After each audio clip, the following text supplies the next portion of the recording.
Hello everyone ਕਿਵੇਂ ਹੋ ਤੁਸੀਂ ਸਾਰੇ। ਇੱਕ ਵਾਰ ਫਿਰ ਤੋਂ ਸਵਾਗਤ ਹੈ ਤੁਹਾਡੇ ਆਪਣੇ YouTube ਚੈਨਲ ਜਿਹਦਾ ਨਾਮ ਹੈ ਪਾਠਸ਼ਾਲਾ। ਸੋ ਜਿੱਦਾਂ ਕਿ ਤੁਹਾਨੂੰ ਪਿਕਚਰ ਦੇ ਵਿੱਚ ਦਿਖ ਰਿਹਾ ਹੈ ਕਿ ਇਹ ਯੂਨਿਟ ਬਜਟ ਜੋ ਕਿ 2022-23 ਸੈਸ਼ਨ ਦਾ ਸਾਲ ਦਾ ਬਜਟ ਤਿਆਰ ਕੀਤਾ ਉਹਨੂੰ ਪੇਸ਼ ਕੀਤਾ ਗਿਆ। ਸੋ ਤੁਹਾਡੇ ਵਿੱਚੋਂ ਬਹੁਤ ਸਾਰੇ ਲੋਕਾਂ ਨੂੰ ਇਸ ਬਾਰੇ ਨੌਲੇਜ ਹੋਏਗੀ ਤੇ ਜਿਨ੍ਹਾਂ ਨੂੰ ਨਹੀਂ ਨੌਲੇਜ ਉਹਨਾਂ ਦੀ ਨੌਲੇਜ ਨੂੰ ਹੋਰ ਵਧਾਵਾਂਗੇ। ਥੋੜ੍ਹੇ ਪੁਆਇੰਟਸ ਨੇ ਜੋ ਬਜਟ ਦੇ ਰਿਲੇਟਡ ਉਹ ਇਸ ਵੀਡੀਓ ਲੈਕਚਰ ਦੇ ਵਿੱਚ ਆਪਾਂ ਦੇਖਾਂਗੇ। ਕੀ ਹੈ ਬਜਟ ਦੀ ਹਿਸਟਰੀ, ਕਦੋਂ ਤੋਂ ਸਟਾਰਟ ਹੋਇਆ, ਕੀ ਹੁੰਦਾ ਹੈ ਬਜਟ, ਕਿਸ ਤਰੀਕੇ ਦੇ ਕਨਸਟੀਟਿਊਸ਼ਨ ਜਿਹੜੇ ਨੇ ਪ੍ਰੋਵੀਜ਼ਨਸ ਨੇ ਉਹਨਾਂ ਨਾਲ ਇਹ ਡੀਲ ਕਰਦਾ। ਸੋ ਸਭ ਕੁਝ ਇਸ ਵੀਡੀਓ ਵਿੱਚ ਪੜਾਂਗੇ ਆਪਾਂ। ਸੋ ਵੀਡੀਓ ਨਾਲ ਜੁੜੇ ਰਹੋ ਅੰਤ ਤੱਕ ਤਾਂ ਕਿ ਤੁਹਾਨੂੰ ਪੂਰੇ ਵੀਡੀਓ ਲੈਕਚਰ ਦਾ ਆਨੰਦ ਤੁਸੀਂ ਲੈ ਸਕੋ, ਤੁਸੀਂ ਸਿੱਖ ਸਕੋ। ਸੋ ज़्यादा टाइम ना वेस्ट करते हुए स्टार्ट करते हैं अपने अज दे मोटिवेशनल कोट दी जी। सो जो है मोटिवेशनल कोट ये एक पिक्चर दे विच दिखाया गया है कि think idea try do again and keep doing. ਇਹਦਾ ਮਤਲਬ ਇਹ ਹੈ ਕਿ ਤੁਸੀਂ ਸੋਚੋ ਕੋਈ ਆਈਡੀਆ ਆਪਣੇ ਮਾਈਂਡ 'ਚ ਲੈ ਕੇ ਆਓ, ਉਹਨੂੰ ਟਰਾਈ ਕਰੋ, ਉਹਨੂੰ ਦੁਬਾਰਾ ਤੋਂ ਕਰੋ ਅਤੇ ਉਹਨੂੰ ਫੇਰ ਰਿਪੀਟ ਕਰੋ ਅਤੇ ਉਹਨੂੰ ਕਰਦੇ ਰਹੋ। ਐਟ ਦਾ ਐਂਡ ਤੁਸੀਂ ਸਕਸੈਸ ਜ਼ਰੂਰ ਪਾਓਗੇ ਜੀ।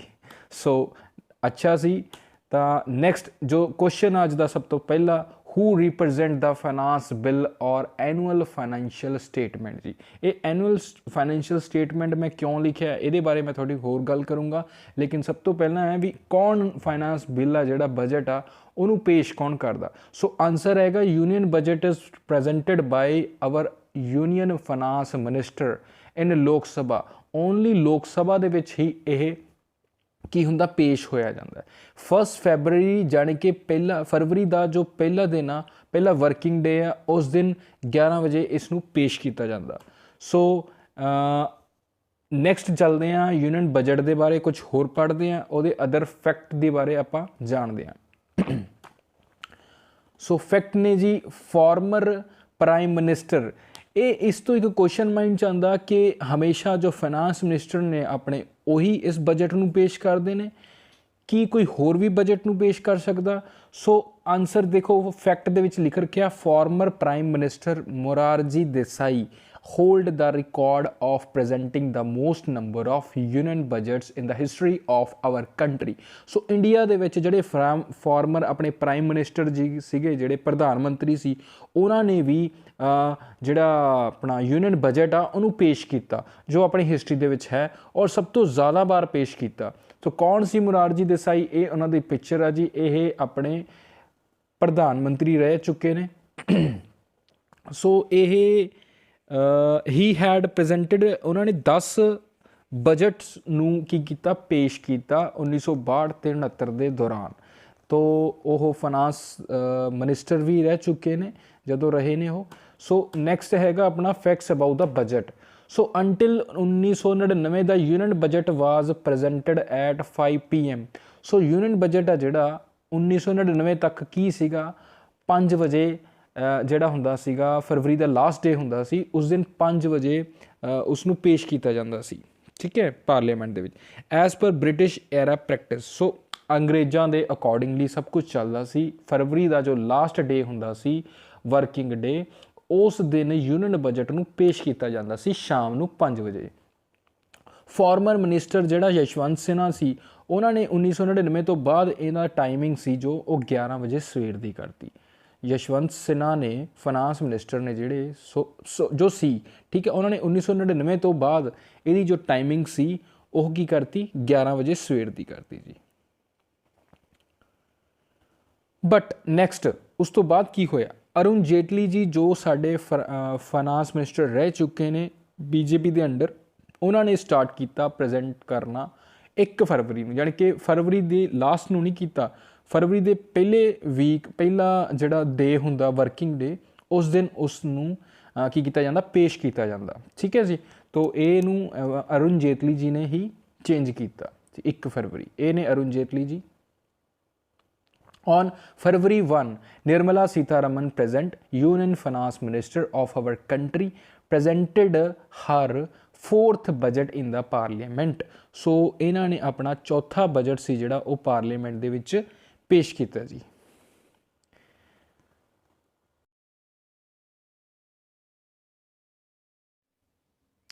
ਸੋ ਨੈਕਸਟ ਹੈ every budget gives 3 sets of figures.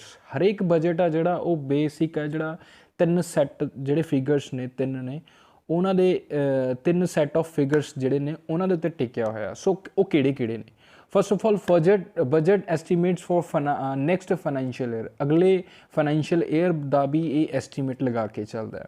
ਉਸ ਤੋਂ ਬਾਅਦ ਇਹ ਕੀ ਕਰਦਾ ਹੈ, ਕਰੰਟ ਤੇ ਜਿਹੜਾ revised estimate C for the current financial year ਉਹਦੇ ਬਾਰੇ ਵੀ ਜਿਹੜਾ ਕਰਕੇ ਐਸਟੀਮੇਟ ਲਗਾ ਕੇ ਚੱਲਦਾ ਹੈ। ਉਸ ਤੋਂ ਬਾਅਦ ਨੈਕਸਟ ਹੈਗਾ ਜੋ ਥਰਡ ਹੈ actual figure for the proceeding financial year, ਜਿਹੜਾ ਲੰਘ ਚੁੱਕਿਆ ਹੈ ਉਹਨੂੰ ਐਕਚੁਅਲ ਲੈ ਕੇ ਚੱਲਦਾ। ਬਿਕੋਜ਼ ਆਪਾਂ ਨੂੰ ਪਤਾ ਕਿ ਨੈਕਸਟ ਜਿਹੜਾ ਮਨ ਕੇ ਬਿੱਲ ਹੈਗਾ ਹੈ ਨਾ, ਜਿਹੜੇ ਫਿਗਰਸ ਰੱਖਦੇ ਨੇ ਇਹ ਉਹ ਐਗਜ਼ੈਕਟਲੀ ਫਿਗਰਸ ਕਈ ਵਾਰੀ ਕਵਰ ਹੋ ਜਾਂਦੇ ਨੇ, ਕਈ ਵਾਰੀ ਨਹੀਂ ਹੁੰਦੇ, ਲੇਕਿਨ ਜੋ ਪ੍ਰੋਸੀਡ ਜੋ ਨਿਕਲ ਚੁੱਕਿਆ ਹੈ ਠੀਕ ਹੈ ਉਹ ਫਾਈਨੈਂਸ਼ੀਅਲ ਈਅਰ ਐਕਚੁਅਲ ਫਿਗਰਸ ਹੁੰਦੇ ਨੇ। ਸੋ ਬਿਕੋਜ਼ ਐਟ ਦ ਐਂਡ ਜਦੋਂ ਤੱਕ ਇਹ ਪਾਸ ਹੋਣਾ, ਹਜੇ ਪ੍ਰੈਜੈਂਟ ਕੀਤਾ ਉਸ ਤੋਂ ਬਾਅਦ ਪਾਸ ਹੋਣਾ ਹੈ ਨਾ, ਅਤੇ ਆਪਾਂ ਨੂੰ ਆ ਚਾਹੀਦਾ, ਉਸ ਤੋਂ ਬਾਅਦ ਕੰਸੋਲੀਡੇਟਡ ਫੰਡ ਦੇ ਵਿੱਚੋਂ ਨਿਕਲਣਾ, ਉਹ ਅੱਗੇ ਤੁਹਾਨੂੰ ਹਜੇ ਹੋਰ ਵੀ ਕਰਾਵਾਂਗੇ, ਉਸ ਤੋਂ ਬਾਅਦ ਤੁਹਾਨੂੰ ਹੋਰ ਸਮਝ ਆਏਗਾ ਡਿਟੇਲ ਦੇ ਵਿੱਚ। ਸੋ ਇਹ 3 ਦੇ 3 ਕੀ ਨੇ, ਆਪਣੇ ਸੈੱਟ ਆਫ ਫਿਗਰਸ ਨੇ ਜਿਨ੍ਹਾਂ ਦੇ ਉੱਤੇ ਪੂਰਾ ਬਜਟ ਜੋ ਹੈ ਉਹ ਟਿਕਿਆ ਹੋਇਆ ਹੈ, ਇਹ ਮੇਨ ਜਿਹੜੇ ਫਿਗਰਸ ਨੇ ਠੀਕ ਹੈ ਜੀ। ਸੋ ਨੈਕਸਟ ਆ ਗਿਆ ਕਨਸਟੀਟਿਊਸ਼ਨਲ ਪ੍ਰੋਵੀਜ਼ਨਸ, ਉਹ ਕਿਹੜੀ ਨੇ?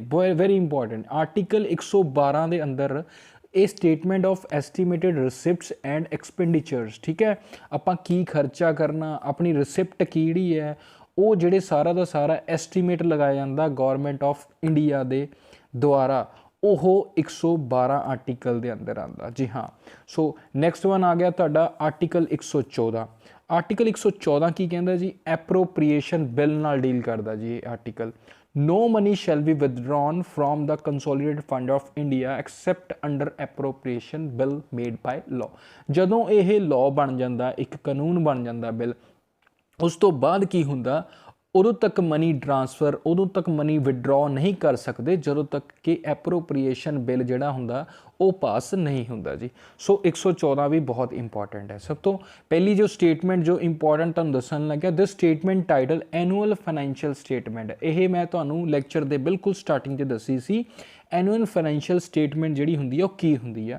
ਸੋ ਇਹੀ ਬਜਟ ਹੁੰਦੀ ਹੈ, ਇਹੀ ਆਪਣਾ ਬਜਟ ਜਿਹੜਾ ਹੈ ਉਹ ਡਾਕੂਮੈਂਟ ਦੇ ਵਿੱਚ ਲਿਖਿਆ ਹੋਇਆ। ਬਜਟ ਨਾਮ ਦਾ ਕੋਈ ਵਰਡ ਹੈ ਜੋ ਉਹ ਕਨਸਟੀਟਿਊਸ਼ਨ 'ਚ ਵਿੱਚ ਆਪਣੇ ਨਹੀਂ ਗਾ, ਉਹਦੀ ਜਗ੍ਹਾ ਆਪਾਂ ਐਨੂਅਲ ਫਾਈਨੈਂਸ਼ੀਅਲ ਸਟੇਟਮੈਂਟ ਯੂਜ਼ ਕਰਦੇ ਹਾਂ। ਸੋ ਨੈਕਸਟ ਚੱਲਦੇ ਹਾਂ, ਆਪਾਂ ਇੱਕ ਹੋਰ ਪੜ੍ਹਨ ਦੀ ਕੋਸ਼ਿਸ਼ ਕਰਦੇ ਹਾਂ ਪੁਆਇੰਟਸ। ਆਰਟੀਕਲ 109 clause 1 ਕੀ ਕਹਿੰਦਾ? ਸੋ ਮਨੀ ਬਿੱਲ ਔਰ finance bill dealing with taxation must B introduced only in Lok Sabha. So only ਇਨ ਲੋਕ ਸਭਾ, ਇਹਨੂੰ ਧਿਆਨ ਰੱਖਿਓ ਵੀ ਉਹ ਰਾਜ ਸਭਾ 'ਚ ਪਾਸ ਨਹੀਂ ਮਤਲਬ ਕਿ ਪੇਸ਼ ਨਹੀਂ ਹੁੰਦਾ ਠੀਕ ਹੈ ਜੀ, ਇੰਟਰੋਡਿਊਸ ਨਹੀਂ ਹੁੰਦਾ। ਮਨੀ ਬਿੱਲ ਤੇ ਫਾਈਨਾਂਸ ਬਿੱਲ ਜਿਹੜਾ ਹੁੰਦਾ ਉਹ ਹਮੇਸ਼ਾ ਤੇ ਹਮੇਸ਼ਾ ਲੋਕ ਸਭਾ 'ਚ ਬਿੱਲ ਇੰਟਰੋਡਿਊਸ ਹੁੰਦਾ ਜੀ। ਸੋ ਆਰਟੀਕਲ 109 ਦਾ 5 ਕਲੌਜ਼ ਕੀ ਕਹਿੰਦਾ? ਹੁਣ ਦੇਖੋ, ਲੋਕ ਸਭਾ ਦੇ ਵਿੱਚ ਬਿੱਲ ਚਲਾ ਗਿਆ ਸਭ ਤੋਂ ਪਹਿਲਾਂ, ਉਸ ਤੋਂ ਬਾਅਦ ਰਾਜ ਸਭਾ 'ਚ ਚਲਾ ਜਾਏਗਾ। ਹੁਣ ਰਾਜ ਸਭਾ ਦੇ ਵਿੱਚ ਅਗਰ ਸਪੋਜ਼ ਕਰੋ ਰਾਜ ਸਭਾ ਨੇ ਉਹਨੂੰ ਮਤਲਬ ਕਿ ਉਹਦੇ ਨਾਲ ਕੋਈ ਡੀਲ ਨਹੀਂ ਕੀਤਾ, ਤਾਂ 14 ਦਿਨਾਂ ਦੇ ਅੰਦਰ ਅੰਦਰ ਉਹਨੇ ਕੋਈ ਰਿਪਲਾਈ ਨਹੀਂ ਦਿੱਤਾ, ਤਾਂ ਆਲਰੇਡੀ ਜਿਹੜਾ ਬਿੱਲ ਹੈ ਉਹ ਪਾਸ ਮੰਨਿਆ ਜਾਏਗਾ ਠੀਕ ਹੈ। ਅਗਰ ਤਾਂ ਉਹਨੇ ਰਿਕਮੈਂਡੇਸ਼ਨ ਦੇਣੀ ਆ ਕਿ ਰਾਜ ਸਭਾ ਨੇ ਕੋਈ ਗਲਤੀ ਕੱਢਤੀ ਜਾਂ ਕੁਛ ਇਸ 'ਚ ਇੰਪਰੂਵਮੈਂਟ ਚਾਹੀਦੀ ਆ ਤਾਂ ਠੀਕ ਹੈ 14 ਦਿਨ ਤੋਂ ਪਹਿਲਾਂ, ਲੇਕਿਨ 14 ਦਿਨ ਤੋਂ ਬਾਅਦ ਲੋਕ ਸਭਾ ਦੇ ਵਿੱਚ ਹੀ ਇਹਨੂੰ ਪਾਸ ਕਰ ਦਿੱਤਾ ਜਾਂਦਾ। ਸੋ ਨੈਕਸਟ ਵਨ, ਹੂ ਪ੍ਰਪੇਅਰ ਦਾ ਬਜਟ, ਵੈਰੀ ਇੰਪੋਰਟੈਂਟ ਹੈ ਨਾ। ਪ੍ਰਪੇਅਰ ਕਿੱਦਾਂ ਅਤੇ ਕੌਣ ਕਰਦਾ ਪ੍ਰਪੇਅਰ ਠੀਕ ਹੈ। ਸੋ ਬਜਟ ਦੀ ਜੋ ਇੰਪੋਰਟੈਂਟ ਮੇਨ ਹੈ ਉਹ ਡਿਪਾਰਟਮੈਂਟ ਆਫ ਇਕੋਨੋਮਿਕ ਅਫੇਅਰ ਹੈ ਜਿਹੜਾ ਫਾਈਨਾਂਸ ਮਿਨਿਸਟਰ ਦੇ ਵਿੱਚ, ਉਹ ਇਹਨੂੰ ਪ੍ਰੋਡਿਊਸ ਕਰਦਾ, ਉਹੀ ਰਿਸਪੋਂਸੀਬਲ ਹੈ ਠੀਕ ਹੈ। ਉਹ ਕੀ ਕਰਦਾ 6 ਮੰਥਸ ਪਹਿਲਾਂ ਜਿਸ ਦਿਨ ਪੇਸ਼ ਹੋਣਾ ਹੁੰਦਾ ਬਜਟ, ਉਸ ਤੋਂ 6 ਮਹੀਨੇ ਪਹਿਲਾਂ ਕੀ ਕਰਦਾ ਹੈ, ਬਜਟ ਦੀ ਜਿਹੜੀ ਪ੍ਰੈਪਰੇਸ਼ਨ ਆ ਉਹ ਸਟਾਰਟ ਕਰ ਦਿੰਦਾ ਜੀ ਠੀਕ ਹੈ। ਸੋ ਇਹ ਕਿਵੇਂ ਪ੍ਰਪੇਅਰ ਹੁੰਦਾ, ਉਹਦੇ 5-6 ਪੁਆਇੰਟਸ ਨੇ।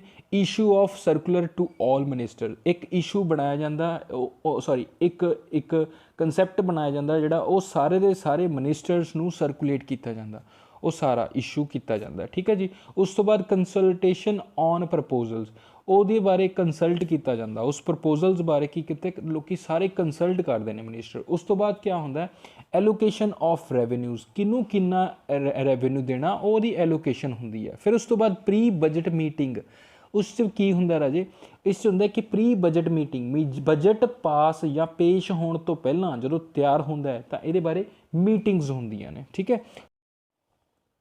ਸੋ ਜਿਹੜੀਆਂ ਮੀਟਿੰਗਸ ਹੁੰਦੀਆਂ ਨੇ ਉਹਦੇ ਵਿੱਚ ਕੀ ਹੁੰਦਾ ਹੈ, ਮਤਲਬ ਕਿ ਸਪੋਜ਼ ਕਰੋ ਕਿ ਸਾਰੀਆਂ ਸਟੇਟਾਂ ਦੇ ਜਿਹੜੇ ਮਿਨਿਸਟਰਸ ਨੇ ਜਾਂ CMs ਨੇ ਹੈ ਨਾ, ਉਹਨਾਂ ਨਾਲ ਵੀ ਡੀਲਿੰਗ ਕੀਤੀ ਜਾਂਦੀ ਆ।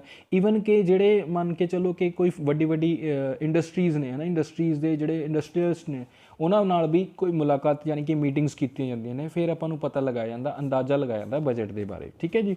ਉਸ ਤੋਂ ਬਾਅਦ ਇਹਦੀਆਂ ਪ੍ਰੈਜੈਂਟੇਸ਼ਨਸ ਹੁੰਦੀਆਂ ਨੇ ਪ੍ਰੋਪਰਲੀ। ਉਸ ਤੋਂ ਬਾਅਦ ਜਾ ਕੇ ਕਿਤੇ ਬਜਟ ਦੀ ਹੈ ਜਿਹੜੀ ਪਾਰਲੀਮੈਂਟ ਦੇ ਵਿੱਚ ਸਟੇਜਸ ਆਉਂਦੀਆਂ ਨੇ, ਠੀਕ ਹੈ। ਸੋ ਇਹ ਸੀਗਾ ਜਿੱਦਾਂ ਪ੍ਰਪੇਅਰ ਹੋਣਾ। ਉਸ ਤੋਂ ਬਾਅਦ ਬਜਟ ਕੀ ਕਰਨਾ ਚਲਾ ਜਾਂਦਾ ਜੀ, ਪਾਰਲੀਮੈਂਟ 'ਚ ਚਲਾ ਜਾਂਦਾ। ਸੋ ਪਹਿਲਾ ਹੈਗਾ ਪ੍ਰੈਜੈਂਟੇਸ਼ਨ ਆਫ ਦਾ ਬਜਟ। ਹਾਂਜੀ, ਜਿੱਦਾਂ ਮੈਂ ਲਾਸਟ ਪੁਆਇੰਟ ਕਰਾਇਆ, ਪ੍ਰੈਜੈਂਟੇਸ਼ਨ ਹੁੰਦੀ ਹੈ ਬਜਟ ਦੀ, ਕਿੱਥੇ ਹੁੰਦੀ ਹੈ ਜੀ, ਪਾਰਲੀਮੈਂਟ ਦੇ ਵਿੱਚ। ਉਸ ਤੋਂ ਬਾਅਦ ਉਹਦੇ ਬਾਰੇ ਜਨਰਲ ਡਿਸਕਸ਼ਨ ਹੁੰਦੀ ਹੈ।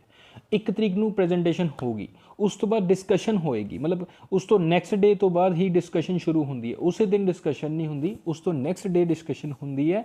ਸਕਰੂਟਨੀ ਬਾਏ ਦਾ ਡਿਪਾਰਟਮੈਂਟ ਕਮੇਟੀ ਕੀ ਕਰਦੀ ਹੈ, ਉਹਨੂੰ ਪ੍ਰੋਪਰਲੀ ਤਰੀਕੇ ਨਾਲ ਜਾਂਚਦੀ ਹੈ, ਜਾਂਚ ਪੜਤਾਲ ਹੁੰਦੀ ਹੈ ਉਹਦੇ ਬਾਰੇ, ਠੀਕ ਹੈ। Voting on demand for grant, ਕਿਹਨੂੰ ਕਿੰਨਾ ਗ੍ਰਾਂਟ ਦੇਣੀ ਹੈ, ਕਿਹਨੂੰ ਕਿੰਨੀ ਗ੍ਰਾਂਟ ਦੇਣੀ ਹੈ, ਕਿਹੜੀ ਡਿਪਾਰਟਮੈਂਟ ਨੂੰ, ਕਿਹੜੀ ਮਿਨਿਸਟਰੀ ਨੂੰ ਕਿੰਨਾ ਗ੍ਰਾਂਟ ਦੇਣੀ ਹੈ, ਸੋ ਉਹਦੇ ਬਾਰੇ ਵੀ ਵੋਟਿੰਗ ਹੁੰਦੀ ਹੈ। ਸੋ ਪਾਸਿੰਗ ਆਫ ਐਪਰੋਪਰੀਏਸ਼ਨ ਬਿੱਲ, ਮੈਂ ਜਿੱਦਾਂ ਪਹਿਲਾਂ ਦੱਸਿਆ ਸੀ ਕਿ ਐਪਰੋਪਰੀਏਸ਼ਨ ਬਿੱਲ ਇੰਪੋਰਟੈਂਟ ਆ, ਕਿੱਥੋਂ ਯਾਨੀ ਕਿ ਤੁਹਾਡਾ ਕੰਸੋਲੀਡੇਟਿਡ ਫੰਡ ਦੇ ਵਿੱਚੋਂ ਜਿਹੜਾ ਪੈਸਾ ਹੈ ਉਹ ਵਿਡਰਾਅ ਹੋਊਗਾ। ਸੋ ਉਹ ਬਹੁਤ ਜ਼ਰੂਰੀ ਆ, ਉਹਦਾ ਪਾਸ ਹੋਣਾ ਬਹੁਤ ਜ਼ਰੂਰੀ ਹੈ। ਨੈਕਸਟ ਹੈਗਾ ਤੁਹਾਡਾ passing of finance bill. So passing of finance bill ਕੀ ਕਹਿੰਦਾ, ਐਟ ਦਾ ਐਂਡ ਜਾ ਕੇ ਕੀ ਕਰਦਾ, ਫਾਈਨਾਂਸ ਬਿੱਲ ਤੁਹਾਡਾ ਉਹ ਪਾਸ ਮੰਨਿਆ ਜਾਂਦਾ, ਠੀਕ ਹੈ ਜੀ। ਜਦੋਂ ਐਪਰੀਪਰੀਏਸ਼ਨ ਬਿੱਲ ਜਿਹੜਾ ਤੁਹਾਡਾ ਉਹ ਪਾਸ ਹੋ ਗਿਆ, ਉਸ ਤੋਂ ਬਾਅਦ ਫਾਈਨਾਂਸ ਬਿੱਲ ਪਾਸ ਹੁੰਦਾ। ਸੋ ਨੈਕਸਟ ਜੋ ਇੰਪੋਰਟੈਂਟ ਨੇ ਹਾਈਲਾਈਟਸ ਹੈ ਨਾ, ਜਿਨ੍ਹਾਂ ਬਾਰੇ ਆਪਾਂ ਮੇਨਲੀ ਆਪਾਂ ਇਸ 'ਚ ਗੱਲ ਕਰਨੀ ਆ। ਸੋ ਹਾਈਲਾਈਟਸ ਕੀ ਕਹਿੰਦੇ ਨੇ ਸਾਡੇ, ਸਭ ਤੋਂ ਪਹਿਲਾਂ ਹੈਗਾ ਇੰਡੀਆਜ਼ ਇਕੋਨਮਿਕ ਗਰੋਥ ਹੈ ਜਿਹੜੀ, ਉਹ ਐਸਟੀਮੇਟਿਡ ਹੈ ਇਸ ਸਾਲ 9.2% ਆਫ ਦਾ ਹਾਈਐਸਟ ਅਮੰਗ ਆਲ ਇਕੋਨਮੀਜ਼। ਜਿੰਨੀਆਂ ਵੀ ਪੂਰੀ ਦੁਨੀਆ ਦੇ ਉੱਤੇ ਜਿੰਨੀਆਂ ਵੀ ਇਕੋਨਮੀਜ਼ ਨੇ, ਸਭ ਤੋਂ ਜ਼ਿਆਦਾ ਜੋ ਹੈ ਇੰਡੀਆ ਦੀ ਇਕੋਨਮਿਕ ਗਰੋਥ ਅੱਜ ਕੱਲ੍ਹ ਐਸਟੀਮੇਟ ਕੀਤੀ ਗਈ ਹੈ, ਉਹ ਹੈ 9.2%, ਠੀਕ ਹੈ ਜੀ। ਨੈਕਸਟ ਆ ਗਿਆ ਇਟਸ ਬਿਗੇਸਟ ਥੀਮ। ਸੋ ਜੋ ਬਜਟ ਪੇਸ਼ ਹੋਇਆ ਉਹਦੀ ਸਭ ਤੋਂ ਬਿਗ ਜਿਹੜੀ ਥੀਮ ਹੈ, ਜਿਹੜੀ ਮੇਨ ਇੰਪੋਰਟੈਂਟ ਥੀਮ ਹੈ, ਉਹ ਕੀ ਹੈ, is the boosting growth and employment. ਜਿਹੜੀ ਆਪਣੀ ਇੰਡੀਆ ਆ, ਤੁਹਾਨੂੰ ਪਤਾ ਸਭ ਕਿ ਆਪਣੇ ਇੰਡੀਆ ਦੇ ਵਿੱਚ ਕੀ ਹੋ ਚੁੱਕਿਆ ਹੈ, ਆਪਣੇ ਇੰਡੀਆ ਦੇ ਵਿੱਚ ਕਰੋਨਾ ਵਾਇਰਸ ਹੈ ਨਾ, COVID-19 ਜੋ ਸੀਗਾ ਉਹਨੇ ਬਹੁਤ ਬੁਰੀ ਹਾਲਤ ਕੀਤੀ ਸੀ। ਤਾਂ ਉਹਨੂੰ ਦੇਖਦੇ ਹੋਏ, ਉਹਨੂੰ ਮੱਦੇ ਨਜ਼ਰ ਰੱਖਦੇ ਹੋਏ ਕੀ ਨਾ ਬੂਸਟ ਕੀਤਾ ਗਿਆ ਗਰੋਥ ਨੂੰ, ਠੀਕ ਹੈ। ਅਤੇ ਯਾਨੀ ਕਿ ਇੰਪਲੋਇਮੈਂਟ ਜਨਰੇਟ ਕਰਨਗੇ through a large increase in public investment for the second year running while continue support of agriculture ਵੱਲ ਵੀ ਧਿਆਨ ਦਿੱਤਾ ਜਾਊਗਾ, ਹੈਲਥ ਬਾਰੇ ਵੀ, ਐਜੂਕੇਸ਼ਨ ਬਾਰੇ ਵੀ, ਅਤੇ ਵੈਲਫੇਅਰ ਦੇ ਜੋ ਪ੍ਰੋਗਰਾਮ ਨੇ ਉਹਨਾਂ ਵੱਲ ਵੀ ਧਿਆਨ ਦਿੱਤਾ ਜਾਊਗਾ। ਸੋ 4th ਪ੍ਰਾਇੋਰਟੀ ਏਰੀਆਜ਼ ਕਿਹੜੇ ਨੇ ਜੀ, ਸਭ ਤੋਂ ਪਹਿਲਾਂ ਜੋ ਜ਼ਰੂਰੀ ਨੇ ਉਹ ਕਿਹੜੇ ਹੋਣੇ ਚਾਹੀਦੇ ਨੇ, PM ਗਤੀ ਸ਼ਕਤੀ ਜੋ ਬਹੁਤ ਇੰਪੋਰਟੈਂਟ, ਮੈਂ ਤੁਹਾਨੂੰ ਸਮਝਾਊਂਗਾ ਕੀ ਹੁੰਦੀ ਹੈ। Inclusive development, productivity enhancement and investment, energy transition and climate ਦੇ ਉੱਤੇ ਜਿਹੜਾ ਐਕਸ਼ਨ ਆ ਉਹ ਕਲਾਈਮੇਟ ਦੇ ਐਕਸ਼ਨ ਦੇ ਉੱਤੇ ਵੀ ਫੋਕਸ ਕੀਤਾ ਜਾਊਗਾ। ਫਾਈਨੈਂਸਿੰਗ ਆਫ ਇਨਵੈਸਟਮੈਂਟ ਦੀ ਜੋ ਫਾਈਨਾਂਸਿੰਗ ਹੋ ਰਹੀ ਹੈ ਉਹਦੇ ਬਾਰੇ ਵੀ ਦੇਖਿਆ ਜਾਊਗਾ। ਇਹ ਮੇਨ 4 ਜਿਹੜੇ ਨੇ ਉਹ ਏਰੀਆਜ਼ ਨੇ, ਠੀਕ ਆ। ਇਹਨਾਂ ਬਾਰੇ ਇਹ ਪ੍ਰਾਇੋਰਟੀ ਇਹਨਾਂ ਨੂੰ ਰੱਖਿਆ ਗਿਆ, ਪ੍ਰਾਇੋਰਟੀ ਬੇਸ ਸਭ ਕੁਝ ਕੀਤਾ ਜਾਊਗਾ। ਸੋ ਨੈਕਸਟ ਹੈਗਾ PM ਗਤੀ ਸ਼ਕਤੀ। ਕੀ ਹੈ PM ਗਤੀ ਸ਼ਕਤੀ, ਠੀਕ ਹੈ, ਇਹਦੇ ਬਾਰੇ ਆਪਾਂ ਦੇਖਦੇ ਹਾਂ ਥੋੜ੍ਹਾ ਜਿਹਾ। ਫਾਈਨਾਂਸ ਮਿਨਿਸਟਰ ਨਿਰਮਲਾ ਸੀਤਾਰਮਨ ਨੇ 1 ਤਰੀਕ ਨੂੰ ਅੱਜ 11 ਵਜੇ ਉਹਨਾਂ ਨੇ PM ਗਤੀ ਸ਼ਕਤੀ ਜਿਹੜਾ ਹੈ ਨੈਸ਼ਨਲ ਮਾਸਟਰ ਪਲਾਨ ਆ ਜਿਹੜਾ, ਉਹਨੂੰ ਇੱਕ ਵਧੀਆ ਅਪਰੋਚ ਮੰਨਿਆ regarding for economic growth and sustainable development, ਠੀਕ ਹੈ ਜੀ। ਇਹਨਾਂ ਨੇ 7 ਇੰਜਨਾਂ ਦੇ ਉੱਤੇ, ਯਾਨੀ ਕਿ ਜਿਹੜੇ 7 ਇੰਜਨ ਕਿਹੜੇ ਨੇ ਜੀ ਤੁਹਾਡੇ, ਰੋਡਸ ਨੇ, ਸੜਕਾਂ ਹੈ ਨਾ, ਰੇਲਵੇਜ਼ ਨੇ, ਰੇਲਵੇਜ਼ ਕੀ ਹੋ ਗਏ ਤੁਹਾਡੇ, ਰੇਲਵੇ ਟਰੈਕਸ, ਰੇਲਵੇਜ਼, ਏਅਰਪੋਰਟਸ, ਠੀਕ ਹੈ ਜੀ, ਜਾਂ ਹੋਰ ਬੰਦਰਗਾਹਾਂ ਜਾਂ ਮਾਸ ਟਰਾਂਸਪੋਰਟ, ਵਾਟਰਵੇਜ਼ ਐਂਡ ਲੌਜਿਸਟਿਕ ਇਨਫਰਾਸਟਰਕਚਰ मतलब कि ਤੁਹਾਡੇ ਗੋਦਾਮ ਟਾਈਪ, ਠੀਕ ਹੈ ਜੀ, ਉਹਨਾਂ ਬਾਰੇ ਇਹਨਾਂ ਨੇ ਜ਼ਿਆਦਾ ਫੋਕਸ ਕੀਤਾ। ਇਹ PM ਗਤੀ ਸ਼ਕਤੀ ਇਹੀ ਦਰਸਾਉਂਦੀ ਹੈ, ਤੁਹਾਡੇ 7 ਦੇ 7 ਇੰਜਣਾਂ ਨੂੰ ਦਰਸਾਉਂਦੀ ਹੈ, ਉਹਦੇ 'ਚ ਕੀ ਗਰੋਥ ਹੋਊਗੀ, ਉਹਦੀ ਡਿਵੈਲਪਮੈਂਟ ਕੀ ਹੋਊਗੀ ਉਸ ਦੇ ਵਿੱਚ, ਠੀਕ ਹੈ ਜੀ। ਸੋ ਜਿੱਦਾਂ 100 PM ਗਤੀ ਸ਼ਕਤੀ ਕਾਰਗੋ ਟਰਮੀਨਲਸ ਫॉर ਲੌਜਿਸਟਿਕ, ਠੀਕ ਹੈ ਜੀ, ਆ ਕਾਰਗੋ ਜਿਹੜੇ ਨੇ ਟਰਮੀਨਲਸ ਇਹ ਬਣਾਏ ਜਾਣਗੇ 100। 400 ਵੰਦੇ ਭਾਰਤ ਟ੍ਰੇਨਸ ਬਣਾਈਆਂ ਜਾਣਗੀਆਂ ਨਵੀਂ ਜਨਰੇਸ਼ਨ। ਸੋ 400 ਜਿਹੜੀਆਂ ਨੇ ਟ੍ਰੇਨਾਂ ਨੇ ਵੰਦੇ ਭਾਰਤ ਜਨਰੇਸ਼ਨ ਨਵੀਂ ਜਨਰੇਸ਼ਨ ਦੀਆਂ, ਉਹ ਆਉਣ ਵਾਲੇ 3 ਸਾਲਾਂ ਦੇ ਵਿੱਚ ਇਹ ਲਗਾਉਣਗੇ, ਠੀਕ ਹੈ ਜੀ, ਅੱਗੇ ਆਉਣਗੀਆਂ ਮਤਲਬ। ਸੋ ਨੈਕਸਟ ਆ ਗਿਆ ਤੁਹਾਡਾ ਐਗਰੀਕਲਚਰ। ਸੋ ਐਗਰੀਕਲਚਰ ਬਾਰੇ ਕੀ ਕੀਤਾ ਜਾਊਗਾ, ਜੋ ਅੱਜ ਦਾ ਜੋ ਇਸ ਟਾਈਮ ਦਾ ਸਭ ਤੋਂ ਮੇਨ ਮੁੱਦਾ ਸੀ, ਬਿਕੋਜ਼ ਸਾਨੂੰ ਪਤਾ ਕਿ ਆਪਣੇ ਜੋ ਫਾਰਮਰ ਪ੍ਰੋਟੈਸਟ ਆ ਉਹ ਵੀ ਬਹੁਤ ਚੱਲੀ ਗਿਆ ਹੈ ਨਾ। ਸੋ ਉਹਨੂੰ ਲੈ ਕੇ ਜੋ ਸੈਂਟਰਲ ਗੌਰਮੈਂਟ ਹੈ ਉਹਨੇ ਬਿੱਲ ਦੇ ਵਿੱਚ ਕੀ ਪੇਸ਼ ਕੀਤਾ, ਜਾਣੀ ਕਿ ਬਜਟ ਦੇ ਵਿੱਚ ਉਹਨਾਂ ਨੇ ਫਾਰਮਰਸ ਲਈ ਕੀ ਕੀਤਾ। ਸੋ ਪਹਿਲਾ ਸਭ ਤੋਂ ਜੋ ਇੰਪੋਰਟੈਂਟ ਹੈ, procurement of wheat and rice ensured 2.37 lakh crore payment of MSP value for farmers, ਯਾਨੀ ਕਿ ਵੀਟ ਕਣਕ ਅਤੇ ਚਾਵਲ ਜਿਹੜਾ, ਠੀਕ ਹੈ, ਤਾਂ ਉਹਦੇ ਲਈ ਜੋ MSP ਹੈ ਉਹ ਨਿਰਧਾਰਿਤ ਜੋ ਪੈਸੇ ਕਰਤੇ 2.37 ਲੱਖ ਕਰੋੜ ਰੁਪਏ ਦੀ ਜੋ ਪੇਮੈਂਟ ਹੈ ਉਹ ਫਾਰਮਰਸ ਵਾਸਤੇ ਰੱਖੀ ਹੈ ਜੀ। ਸੋ ਪ੍ਰਮੋਟਿੰਗ ਕੈਮੀਕਲ ਫ੍ਰੀ ਨੈਚੁਰਲ ਫਾਰਮਿੰਗ ਜੀ, ਜੋ ਕੈਮੀਕਲ ਫ੍ਰੀ ਹੈ ਨੈਚੁਰਲ ਫਾਰਮਿੰਗ ਹੋਵੇ, ਉਹ ਹੀ ਜ਼ਿਆਦਾਤਰ ਨਾ ਗੰਗਾ ਦੇ ਜੋ ਰਿਵਰ ਆਪਣੀ ਉਹਦੇ ਕਿਨਾਰੇ 'ਤੇ ਉਹਦੇ ਕੰਢੇ 'ਤੇ ਹੋਊਗੀ, ਉੱਥੋਂ ਸਟਾਰਟ ਹੋਊਗੀ, ਠੀਕ ਹੈ, ਉਹਨੂੰ ਪ੍ਰਮੋਟ ਕੀਤਾ ਜਾਊਗਾ। Kisan drones to be promoted for crop assessment, crop assessment ਵਾਸਤੇ ਕੀ ਕੀਤਾ ਜਾਊਗਾ, ਜੋ ਡਰੋਨਸ ਨੇ ਹੈ ਨਾ ਉਹ ਉਹਨਾਂ ਨੂੰ ਪ੍ਰਮੋਟ ਕੀਤਾ ਜਾਊਗਾ, ਠੀਕ ਹੈ ਜੀ।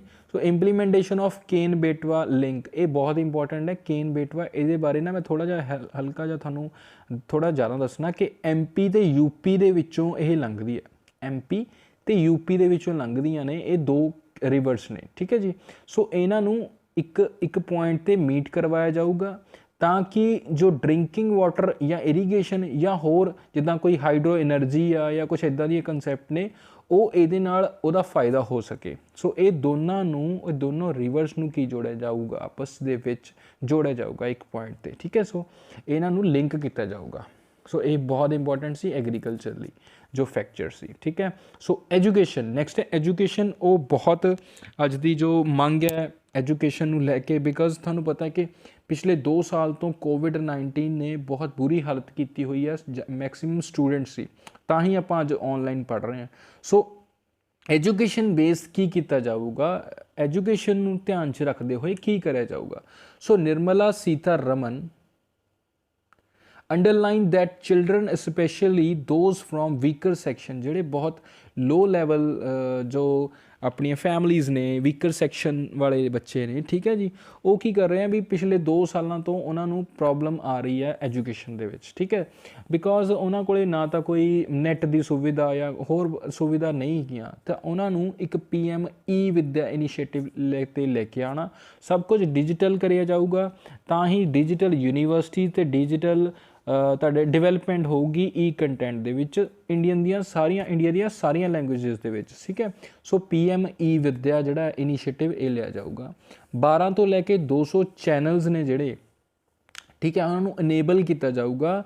ਕਦੇ ਲਈ ਇਨੇਬਲ ਕੀਤਾ ਜਾਊਗਾ, TV ਦੇ ਉੱਤੇ, ਤਾਂ ਕਿ ਉਹ ਕਲਾਸ +1 ਤੋਂ ਲੈ ਕੇ +2 ਤੱਕ ਜਿਹੜੀ ਐਜੂਕੇਸ਼ਨ ਆ ਰੀਜਨਲ ਲੈਂਗੁਏਜ ਦੇ ਵਿੱਚ ਉਹਨਾਂ ਨੂੰ ਸਮਝਾਈ ਜਾਵੇ, ਉਹਨਾਂ ਨੂੰ ਪੜ੍ਹਾਇਆ ਜਾਵੇ। ਸੋ 12 ਤੋਂ ਲੈ ਕੇ 200 ਤੱਕ ਕਰੀਬ ਚੈਨਲਸ, ਆਪਾਂ ਕਹਿ ਸਕਦੇ ਹਾਂ ਕਿ 100 ਤੋਂ ਲੈ ਕੇ 200 ਕਰੀਬ ਚੈਨਲਸ ਜਿਹੜੇ ਨੇ ਉਹਨਾਂ ਨੂੰ ਇਨੇਬਲ ਕੀਤਾ ਜਾਊਗਾ ਫॉर ਐਜੂਕੇਸ਼ਨ ਪਰਪਸ, ਰਾਈਟ।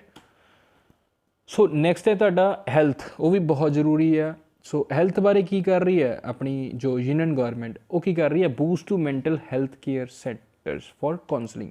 ਜੋ ਮੈਂਟਲ ਆਪਣੇ ਜੋ ਲੋਕ ਇਹੋ ਜਿਹੇ ਨੇ ਜਿਹੜੇ ਥੋੜ੍ਹੇ ਮੈਂਟਲੀ ਅਪਸੈਟ ਨੇ, ਉਹਨਾਂ ਦੀ ਕਾਉਂਸਲਿੰਗ ਵਾਸਤੇ ਉਹਨਾਂ ਦੀ ਹੈਲਥ ਕੇਅਰ ਜਿਹੜੇ ਸੈਕਟਰਸ ਨੇ ਉਹਨਾਂ ਨੂੰ ਬੂਸਟ ਕਰਿਆ ਜਾਊਗਾ।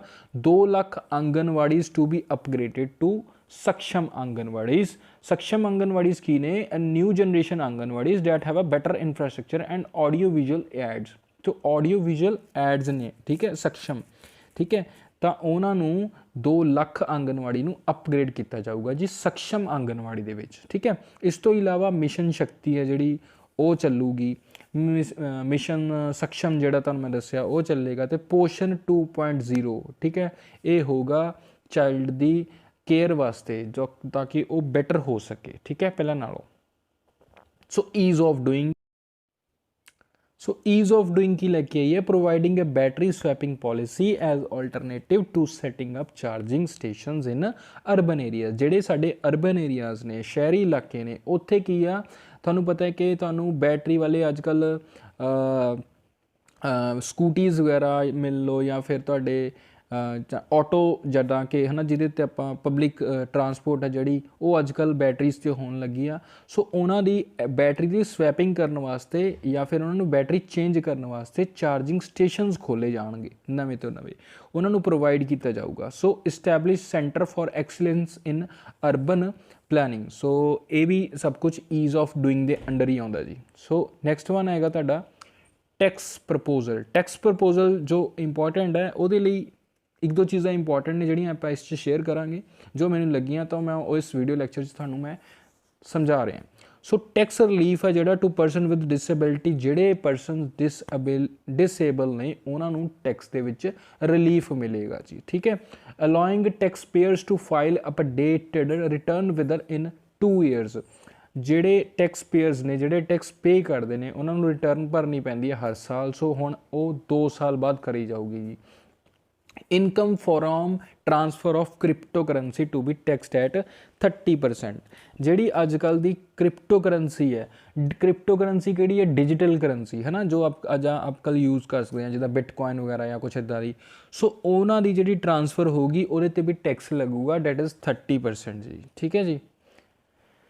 So last one is homework question. So homework question ਤੁਹਾਡਾ ਇੱਕ ਇਹੀ ਹੈ, ਕਿਉਂਕਿ ਆਪਾਂ ਬਜਟ ਦੀ ਗੱਲ ਕਰ ਰਹੇ ਹਾਂ, ਸੋ ਹੋਮਵਰਕ ਕੁਐਸਚਨ ਵੀ ਤੁਹਾਡਾ ਬਜਟ ਦੇ ਰਿਗਾਰਡਿੰਗ ਹੋਏਗਾ ਜੀ।